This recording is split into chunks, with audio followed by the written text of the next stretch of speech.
this is Michael W. Perry, by the way.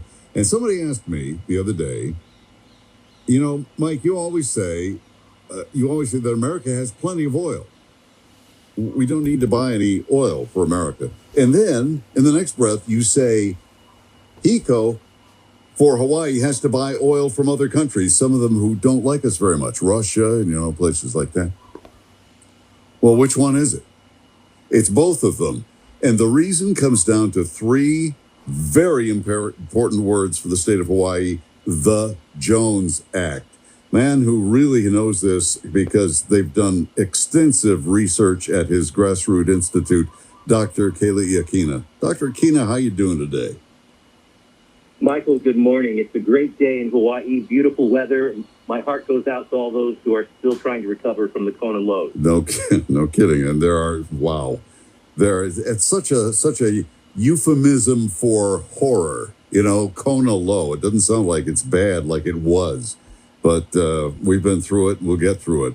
And the Jones Act, we've been getting through for 125 years now. Tell us what the Jones Act briefly is and why we need to get rid of this now more than ever.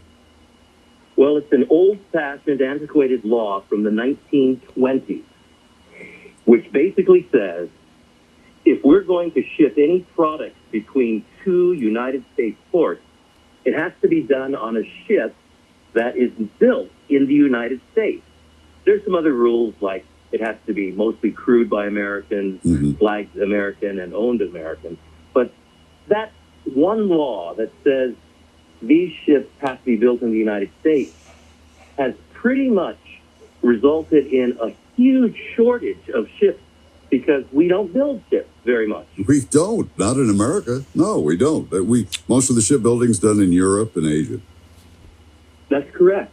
In fact, one of the last remaining shipyards that build tankers for the Jones Act is in Philadelphia. It produces 1 to 1.5 ships per year. But South Korea, has a shipyard that produces 1 per week. It's an incredible difference.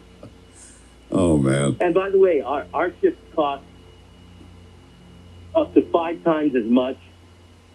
They get old and have to be repaired and maintained at huge cost. It's just a losing proposition to force this Jones Act on America. It was a protectionist act. It had some points originally, especially for national security and things. And there may be some parts of it that need to be resurrected. But most of it, what do you think? Repeal, suspend, revise? What do you want to do with the Jones Act? What do you want our congressional people to do? I want our congressional delegates and all of Congress to do something. There are many things that can be done. And there are modifications that can be made, updates, and it can be fully repealed. We'll take whatever we can get because we're seeing that this law is hurting us. For example, everybody knows now that we're in a global crisis and the United States is embroiled in a war overseas. Mm-hmm. In order to ensure the national security, the President of the United States has just put a 60-day waiver on the Jones Act. He's lifted the Jones Act. And the reason he's doing that is because he knows that the Jones Act prevents Americans from getting all the oil they need and all the fertilizer they need. So this 60-day waiver has just gone into effect. It's a tacit admission that it's time to modify the Jones Act. And by the way, the irony, Mike, yes. By the way, this affects not only Hawaii, but Alaska and Puerto Rico as well. We get all of the bad effects and none of the good effects. That's right.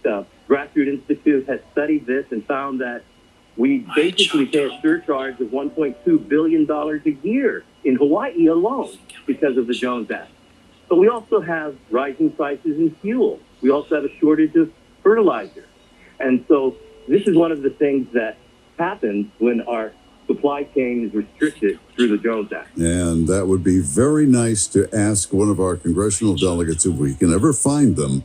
It's hard to find them now. They seem to be hiding. I think they're going on a vacation for about 2 weeks, as a matter of fact, from Washington, without the TSA being paid.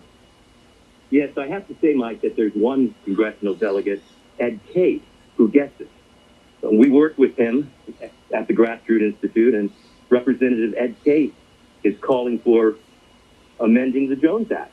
Right now, we have the ability to see what happens when the Jones Act is lifted, because within 24 hours of the president putting on that 60-day waiver, a ship was chartered and left New York with fuel headed to Hawaii. And another ship, we hear reports, is coming from Louisiana with jet fuel. Now, that wouldn't be happening if the Jones Act was there. And so we have the opportunity to see what happens when it's lifted. Good. And I hope everybody figures out that this Jones Act is something we've been talking about it, yammering about it for a long time, and nothing ever happens. Obviously, there's a big lobby, who's very powerful in Washington, D.C. that talks to our congressional delegates. But it's time to listen to the people, not the lobbyists, and we got to do something about this. Dr. Akina's done more work on this than anybody I know.